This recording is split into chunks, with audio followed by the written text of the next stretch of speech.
beaucoup de personnes feront encore telle que cette erreur-là, à aller se lancer en agriculture en se posant que des mauvaises questions.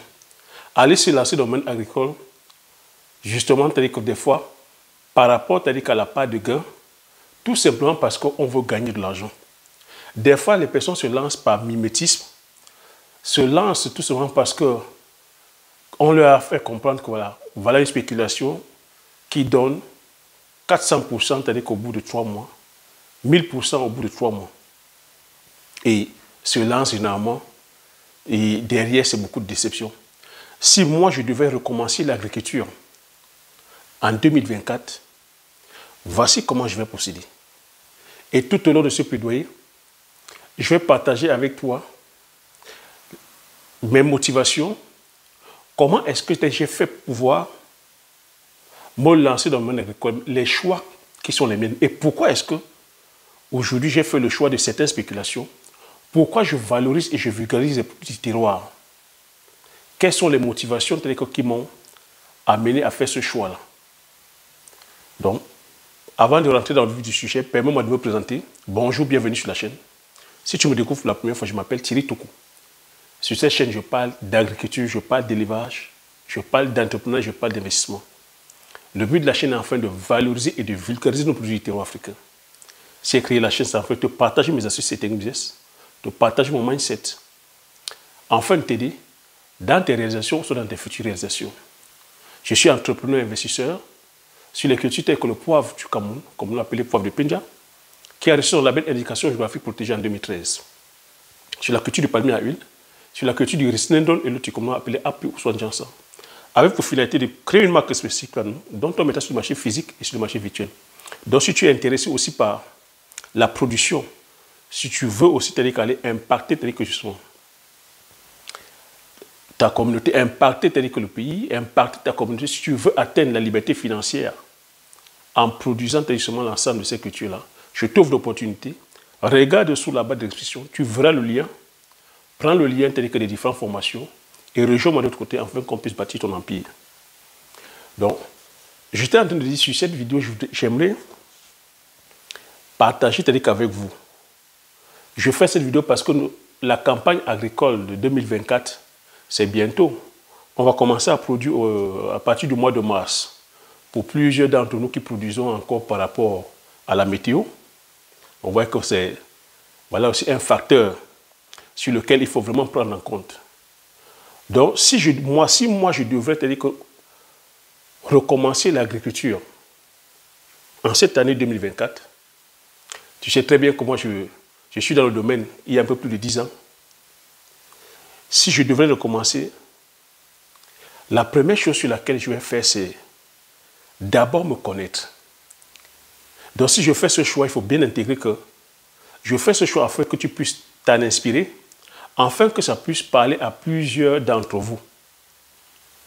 Moi, si je devais recommencer aujourd'hui en 2024, je vais d'abord me connaître. Tu vas peut-être me poser la question, mais pourquoi tu dis te connaître? Je vais me connaître, donc connaître mes forces et mes faiblesses. Est-ce que le secteur agricole, c'est un secteur sur lequel j'ai des facilités? Est-ce que tu as dit que le domaine agricole, j'ai déjà eu à faire l'agriculture une fois? Si je n'ai pas encore eu à faire l'agriculture, je vais me former. Donc, me connaître va demander de connaître mes forces et mes faiblesses. Donc, ça va demander que je me forme. Je vais demander la formation. Ça va demander que je m'informe. Information. La formation ici, c'est d'aller vers tes pairs. Cette formation peut être en présentiel. Tu vas sur le terrain par rapport à la spéculation que tu as choisie. Si c'est la culture du poivrier, tu vois. Tu vas sur le terrain. Ça peut être un stage comme ça, en immersion, que tu demandes auprès du producteur. Tu demandes de faire un stage gratuit où tu apprends à maîtriser la culture. Tu apprends les rudiments, de la pépinière, du suivi. Tu apprends gratuitement. Ça peut être une formation en ligne, telle que je l'ai mise là. Tu as le choix de la formation en ligne. Tu prends la formation et tu t'en imprègnes. Ça peut être sur le Njangsang, comme j'ai dit, ça peut être sur le palmier à huile. Tu regardes, tu prends la formation. C'est très important de se former. Parce que l'erreur que je vois beaucoup faire, c'est que beaucoup vont faire l'agriculture en disant uniquement que, bon, elles veulent, les personnes, quand je dis les personnes veulent gagner de l'argent, je ne suis pas en train de dire que c'est mauvais de venir gagner de l'argent, mais si la seule motivation, c'est uniquement gagner de l'argent, tu vois que tu vas ausculter la partie formation. Et quand les personnes disent qu'elles veulent gagner de l'argent, elles vont généralement, la plupart du temps, confier leur argent auprès des organismes. Elles vont confier leur argent auprès des organismes, on dit, ben, donne ton argent, reviens dans 3 mois, reviens dans 45 jours, prends 1000%. Donc, beaucoup considèrent l'agriculture un peu comme le loto, le njambo. Et ce qui a donné lieu à plusieurs arnaques d'envergure que plusieurs d'entre vous connaissez. Donc moi, c'est pour ça que je vais insister ici qu'il va falloir te former. La formation est importante. Déjà, j'ai dit il va falloir savoir qui tu es, où tu vas, la personne que tu veux devenir. Il faut se fixer des objectifs en fait. Quelles sont les raisons derrière? Pourquoi tu viens faire l'agriculture? Comme j'ai dit, si la raison c'est uniquement l'argent, tu vois que ça ne suffit pas parce que je vais te dire ici que l'argent, tu vas en perdre. Parce que l'entrepreneuriat, c'est prendre le risque. Aller entreprendre ou investir, c'est de prendre le risque. Mais quand je parle ici de formation, la formation va te demander, va minimiser le risque. Je ne dis pas que la formation va empêcher le risque, mais la formation va minimiser le risque. Le fait de savoir que tu t'es formé sur une spéculation. Et il n'y a pas que la partie agronomique. Le fait de savoir déjà choisir la culture. Pourquoi tu choisis cette culture-là? Est-ce que la demande est... Je veux dire, il y a une grande demande de cette spéculation, c'est-à-dire que sur le marché ici, c'est la population qui consomme. Est-ce qu'il y a la demande? Si tu vas produire cette culture, est-ce qu'il y a la demande? Est-ce que tu as le contrôle sur la semence?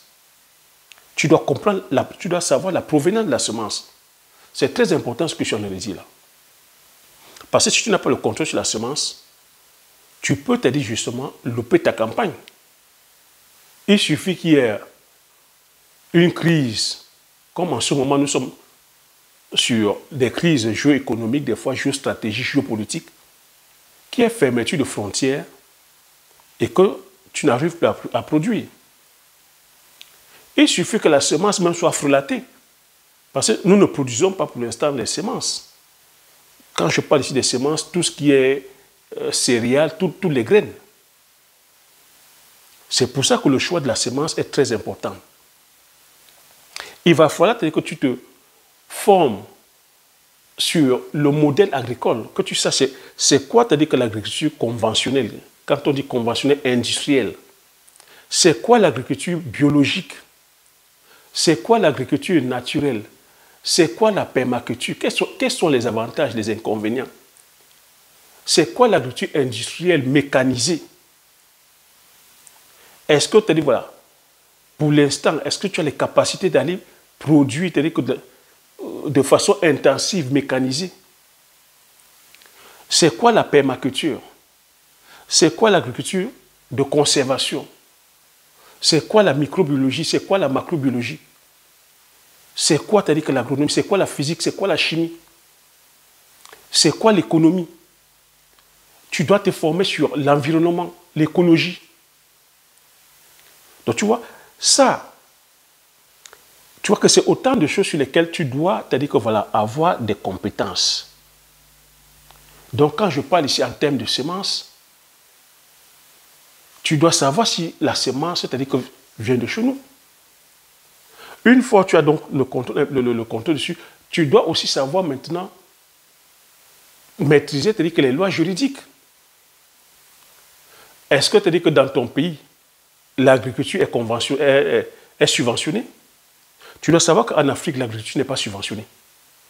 Ton pays ne subventionne pas l'agriculture. Le continent ne subventionne pas l'agriculture. Ce qui n'est pas le cas en Occident. En Europe, l'agriculture est subventionnée. On subventionne par pays et l'Union européenne subventionne les agriculteurs. Pareil pour les éleveurs. Donc c'est très important ces notions-là. Donc en sachant ça, que l'agriculture n'est pas subventionnée, tu dois savoir que lorsque tu vas aller te lancer, il ne faut pas te lancer sur les grosses superficies au départ. Ne fais pas cette erreur. Donc tu commences petit.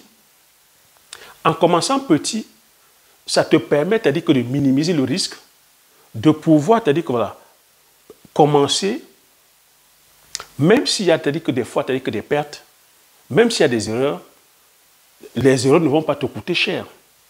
Parce qu'il faut comprendre que, comme l'agriculture n'est pas subventionnée, nous n'avons pas des infrastructures. On ne cultive pas encore pour l'instant, c'est-à-dire qu'avec les systèmes d'irrigation, on produit par rapport à la météo. Et que si tu vas produire sur des grandes superficies pour l'instant, si jamais il y a un coup de soudure, par exemple la météo, la sécheresse, si tu as des pertes, c'est à tes risques et périls. Tu ne seras pas subventionné, alors qu'en Occident, eux, ils sont subventionnés. L'effet de commencer petit aussi, ça te permet de contrôler le marché. Je t'ai dit que nous n'avons pas des infrastructures, donc tu peux récolter et arriver sur les marchés. Et il y a, t'as dit que justement, surabondance de production, parce qu'on produit tous au même moment. Donc on produit en période des pluies et on récolte les vivres au même moment. Et les mêmes vivres viennent se retrouver sur les marchés. Il y a surabondance. Comme nous ne maîtrisons pas la chaîne de transformation ou de conservation, les produits sont abondants et tu es obligé de brader les prix, sinon les produits périssent. Et la plupart des cultures que nous produisons sont des cultures périssables. Donc c'est pour ça que tu dois faire attention. Tu commences déjà d'abord doucement, tu maîtrises le marché, tu maîtrises le circuit d'écoulement. Donc c'est pour ça qu'il serait important de maîtriser le marketing, de maîtriser la vente, le branding, de savoir, c'est-à-dire que justement écouler tes produits, de maîtriser aussi la phase de transformation. Donc tu vois que tout ça, ça demande un certain temps. Et c'est pour ça que c'est important donc, de savoir faire le choix de la culture. C'est pour cela que tu peux voir que nos produits du terroir sont des fois chers. Les produits made in Africa sont des fois chers. Donc tu dois intégrer ça.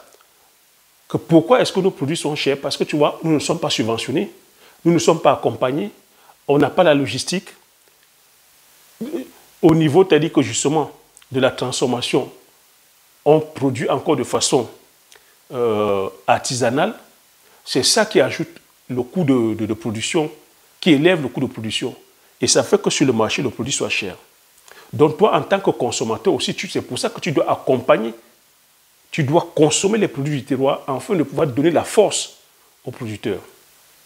Tu dois aussi savoir que dans la formation, le fait de se former va t'apprendre. Moi, c'est comme ça que j'ai appris. En me formant, j'ai compris que le rendement, c'est-à-dire que n'est pas dû à la superficie.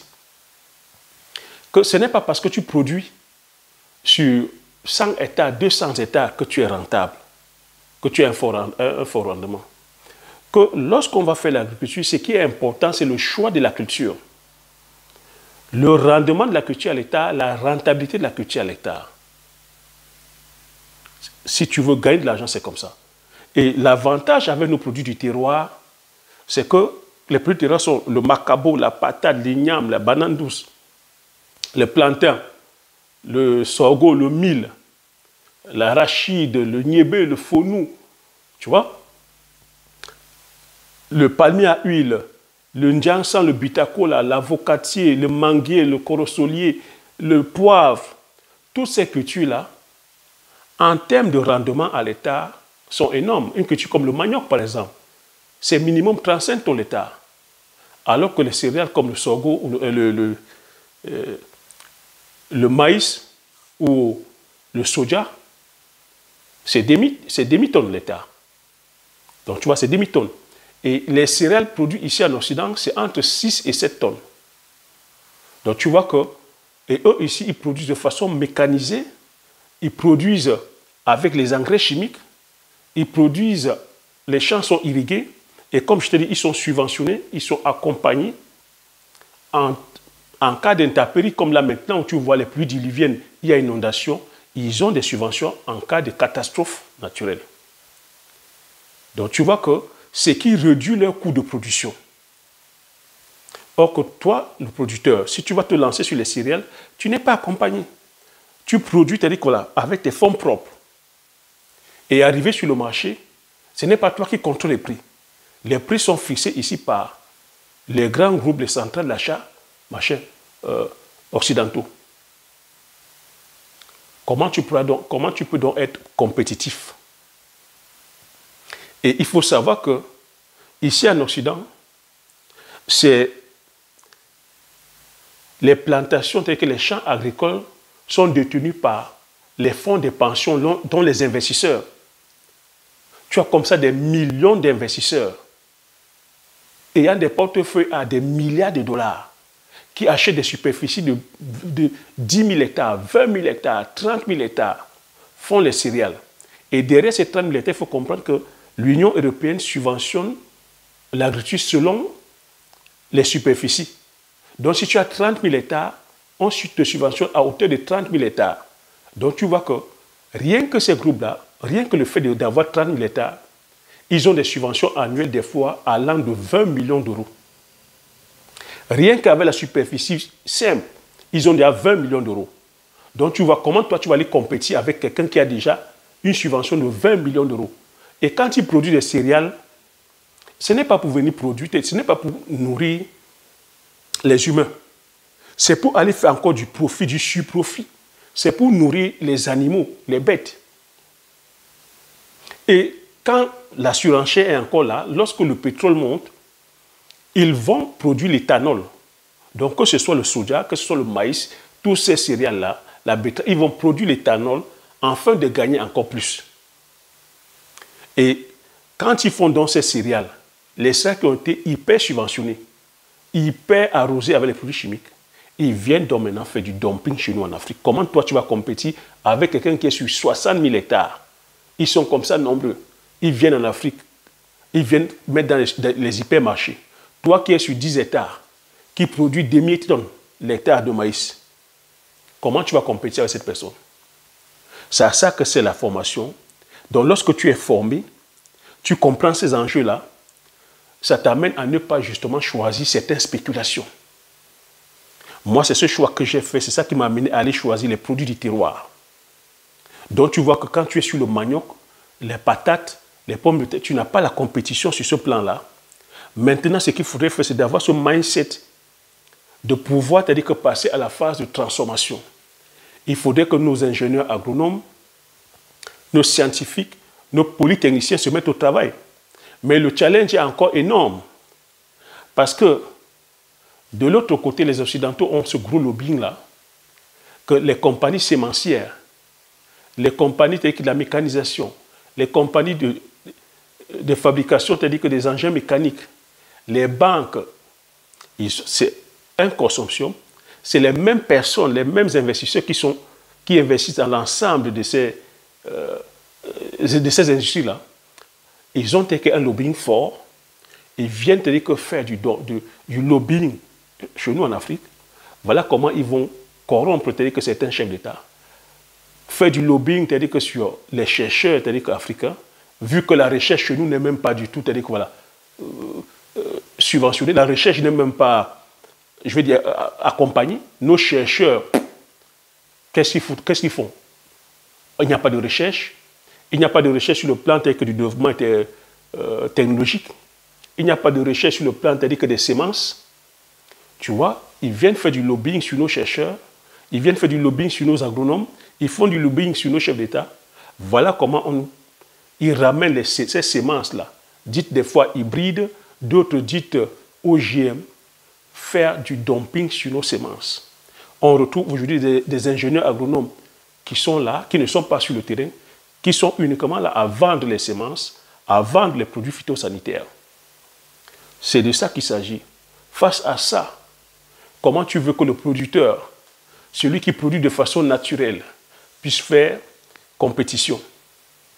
C'est pour ça que les produits du terroir sont des fois élevés. C'est pour ça que on se doit aujourd'hui de valoriser et de vulgariser nos produits du terroir, parce que sinon, c'est comme ça qu'on est en train de perdre la main. Mais si on veut vraiment gagner beaucoup d'argent, c'est en produisant, c'est-à-dire que les produits du terroir. Une culture comme le poivre, ça te rend tel que multimilliardaire. Une culture comme le palmier à huile, ça te rend multimilliardaire. Une culture comme le l'igname, produit à l'échelle, tu vois, l'igname, le rendement, c'est-à-dire que c'est dans les 17-20 tonnes, jusqu'à 30 tonnes l'hectare. Tu imagines, si tu fais 5 tonnes, 10 tonnes, tu fais 10 hectares, 20 hectares, 30 hectares. Le manioc, si tu fais 20 hectares, 30 hectares et que tu passes la phase de transformation, c'est énorme. Donc, je vais te demander ici de te former, que la formation est de mise. C'est-à-dire que forme-toi sur l'ensemble des points que j'ai marqués. Tu dois vraiment t'intéresser à l'économie. Intéresse-toi au sol. Il faut connaître ici qu'une poignée de terre, dans une poignée de terre, il y a plus d'êtres vivants que d'êtres humains sur Terre. Si nous sommes sur Terre aujourd'hui 8 milliards, il faut comprendre que dans une poignée de terre, il y a plus de 8 milliards d'êtres vivants. C'est à ça qu'on m'a servi avec la formation.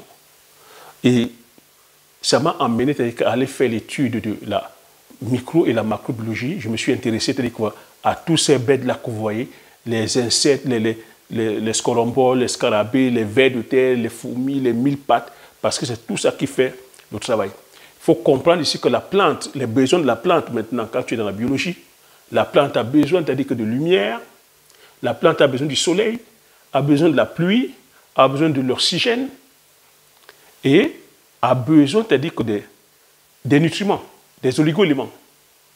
Et ces oligo-éléments, aujourd'hui, on peut les retrouver de façon naturelle. Quand je dis oxygène, il faut savoir que dans l'air est constitué, c'est-à-dire d'azote. Dans les produits chimiques, l'engrais chimique qu'on va des fois acheter, c'est pas besoin. Il faut comprendre que le sol a plutôt besoin de beaucoup plus de carbone.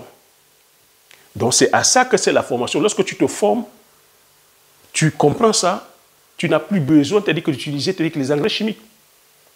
Donc tu dois t'intéresser aujourd'hui à l'agroforesterie. Tu dois te rassurer que ton champ, il y a toujours des arbres. Tu dois te rassurer que ton champ a de la biodiversité. Donc te rassurer que ton sol est toujours riche en matière organique.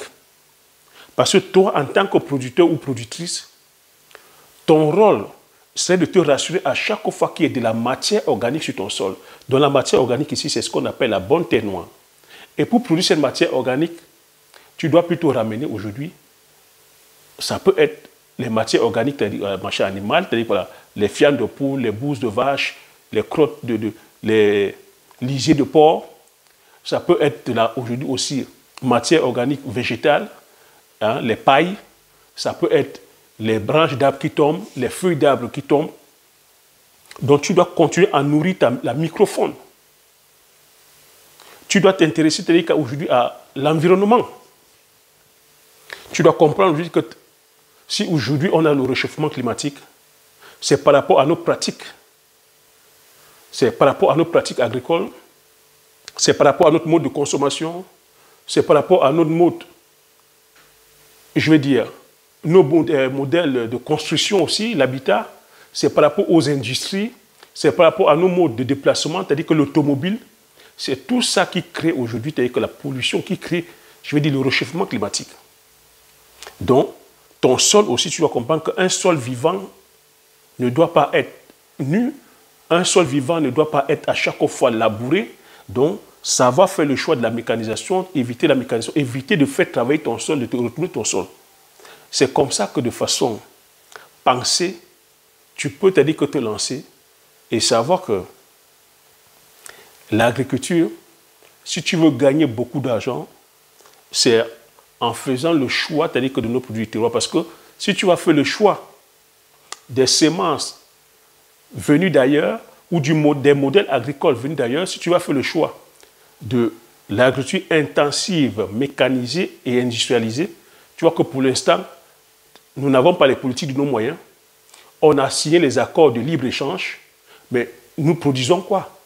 Nous ne produisons pas grand-chose. Donc tu vois que le libre-échange va toujours profiter à ceux qui produisent de façon industrielle, dont les Occidentaux, ils viennent toujours comme ça faire du dumping sur nous et nous mater le pion. Nous ne produisons pas avec la mécanisation. Et à ce jeu-là, on sera tous les perdants. Pourquoi? Parce qu'il faut comprendre aussi que dans un monde de rapport de force, il faut s'intéresser aussi à l'économie. C'est quoi le capitalisme? Le capitalisme, c'est-à-dire que voilà, c'est produit, c'est-à-dire qu'avec profit, c'est avoir la propriété.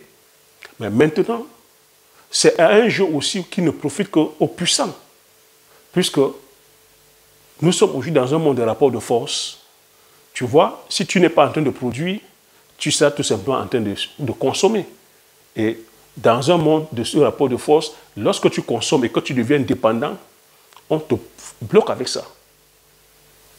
Tu vois que si tu veux aller produire aujourd'hui les céréales et que tu fais de ça ta culture phare, tu n'as pas le contrôle sur les semences, tu n'as pas le contrôle sur la mécanisation, tu n'as pas le contrôle sur les produits phytosanitaires, tu n'as pas le contrôle sur l'irrigation, tu n'as pas le contrôle sur les prix. Tu fais comment? Tu fais comment? À tout moment, on te dame le pied, à tout moment, on te met knock-out. Tu es d'accord avec moi ou pas? Tu n'as pas le contrôle. C'est lui qui a produit ce système-là qui a le contrôle. À tout moment, il te dame. À tout moment, il peut sortir des lois pour te bloquer. À tout moment. Et tu vois qu'eux, ils sont subventionnés. Toi, tu n'es pas subventionné. Comment tu pourras être compétitif? C'est comme ça qu'on regarde. Moi, c'est ce que j'ai fait. C'est ce travail que j'ai fait. Et c'est parce que je les côtoie ici sur le terrain. Je vois la difficulté que beaucoup d'agriculteurs ont sur certaines spéculations. Il ne faut pas oublier aussi que l'agriculture est ici sur plusieurs générations. Quand tu vas voir un agriculteur, il te dit ici qu'il est la 3e génération. Il est la 4e génération. Or que chez nous, nous sommes encore singletons. Toi qui veux venir te lancer, tu viens te lancer en te disant que tu vas venir faire 10 hectares de céréales. Celui qui est ici en Occident, il est la 3e génération des producteurs de céréales, des producteurs d'agrumes, des maraîchers, des arboriculteurs, des vignerons. Donc, eux, ils ont déjà une expertise, une expérience sur plus de 40, 50, 70 ans. Toi, tu débutes. Comment tu vas faire pour compétir avec ces gens-là? Tu ne peux pas compétir avec eux. Eux, ils ont déjà amorti leur coût de production. Les arrière-grands-parents avaient pris des crédits. Ils ont amorti ce crédit. Maintenant, ils tournent à profit. Toi, tu viens de commencer. Tu n'as pas, c'est-à-dire que les reins solides, tu n'es pas accompagné. Tu n'es pas subventionné. Tu n'as pas la mécanisation. Tu n'as pas les banques avec toi. Comment tu vas faire pour pouvoir être compétitif? C'est comme ça que tu dois penser. C'est comme ça que moi j'ai pensé et j'ai fait le choix des produits du terroir. J'ai fait le choix d'aller faire la culture du poivrier qui n'est pas mécanisée, qui ne demande pas la mécanisation, qui ne demande pas d'aller acheter les semences à l'extérieur, mais qui a un très fort taux de rentabilité. Le poivre, c'est la 3e culture la plus chère au monde. Un hectare, c'est 1,2 million €. Ça bat, c'est-à-dire que 1 million de fois les céréales. C'est pour ça que j'ai fait le choix d'aller cultiver le palmier à huile. Parce qu'il y a un besoin criard. C'est un produit du terroir. Les semences ne sont pas, c'est-à-dire voilà, ne viennent pas d'ailleurs. Nous avons le contrôle, nous avons l'expertise. Et en termes de diversité de sources de revenus, le palmier à huile, c'est immense. Et en termes justement aussi de création, c'est-à-dire que d'emploi, parce que c'est ça qu'il faut voir, de création d'emploi, ça emploie beaucoup de personnes. Tu vois que l'avantage avec ça, pareil avec le Njansan, c'est les produits du terroir. C'est des produits en voie de disparition. C'est des produits qui ne sont pas domestiqués pour l'instant. Tu vois, on a le contrôle dessus. Et c'est des cultures qui sont pérennes, qui sont générationnelles, qui vont sur plus de 200 ans. C'est cette stratégie utilisée qui pourra faire en sorte qu'on puisse aussi bâtir des familles fortes. Parce qu'il faut comprendre ici qu'en Occident, s'ils sont riches, c'est parce qu'on te dit que la richesse est familiale. Ils ont bâti des familles fortes. Quand tu arrives, les agriculteurs sont sur plusieurs générations. Quand tu vas sur le domaine des luxe, c'est sur plusieurs générations. Quand tu vas dans les vignes, c'est sur plusieurs générations. Quand tu vas dans les céréales, c'est sur plusieurs générations. Quand tu vas en élevage, c'est sur plusieurs générations. Quand tu arrives dans le domaine, je vais dire, de l'artisanat, c'est sur plusieurs générations. Et c'est ce qui fait en sorte qu'ils aient des économies fortes, qu'ils aient aujourd'hui des nations fortes, parce que la richesse est familiale. Comment tu peux compétir, c'est-à-dire qu'avec une famille qui est là depuis plus de 3 générations, toi tu viens seul en disant que tu veux faire 4 hectares de maïs ou 4 hectares de soja, tu meurs dans le film. Tu meurs dans le film, mon ami. Donc, voilà comment, c'est-à-dire que j'ai pensé, c'est-à-dire mon modèle agricole. Donc, si je devais, c'est-à-dire que faire la même chose en 2024, voilà comment je vais procéder. Passer, c'est-à-dire que réfléchir d'abord avant de faire, penser, me former, je dis encore me former, me reformer, me former, m'informer, beaucoup lire, faire beaucoup de recherches, aller sur le terrain, côtoyer, c'est-à-dire que les pairs. C'est de ça qu'il s'agit. Donc, si j'ai un conseil à te donner, c'est de te former. De te former, de savoir qui tu es, de savoir où tu vas, de savoir la personne que tu veux devenir. Et là-dessus, je te demande d'avoir des raisons immenses d'aller faire. Parce que ça ne sera pas une mince affaire, mais il faudrait que tes raisons soient immenses. D'aimer le travail, de mettre des capitaux, parce que ça demande des capitaux. Il ne faut pas aller faire l'agriculture en pensant que c'est une partie. Non, il faut les capitaux et de chercher l'excellence. Avec ces 3 ingrédients, c'est la réussite au bout. Et t'entourer des personnes qui ont la compétence. Donc, comme je t'ai dit, si tu es intéressé par l'ensemble des cultures que j'ai nommées là, regarde sous la barre de description, prends le lien des différentes formations, rejoins-moi de l'autre côté, afin qu'on puisse commencer à bâtir ton empire ensemble. Ne va plus faire l'agriculture en 2024 sur le coup de l'émotion, en pensant que c'est le loto, le njambo, que tu vas aller confier ton argent à quelqu'un qui ira te faire une spéculation au bout de 3 mois. Non. Là-dessus, ça se pense. Pense sur le long terme. Pense faire une richesse générationnelle. Pense plutôt à créer maintenant le patrimoine. Parce que c'est vers là qu'on va aller. La vraie richesse, c'est la création de patrimoine. J'espère que tu as aimé, tu as dit que c'est plaidoyer. Si tu as aimé, laisse le pouce. Partage massivement autour de toi. Je t'attends dans les commentaires. Donne-moi ton avis dans les commentaires. Je me ferai aussi le plaisir de les lire. Comme j'ai coutume à dire, l'information, c'est la connaissance. La connaissance, c'est la richesse. Une fois que tu as ces informations, tu appliques tes stratégies et tu passes l'action massivement afin d'impacter ta vie et impacter la vie de tous ceux qui t'entourent. Sur ce, je te dis merci. À la prochaine vidéo. Ciao!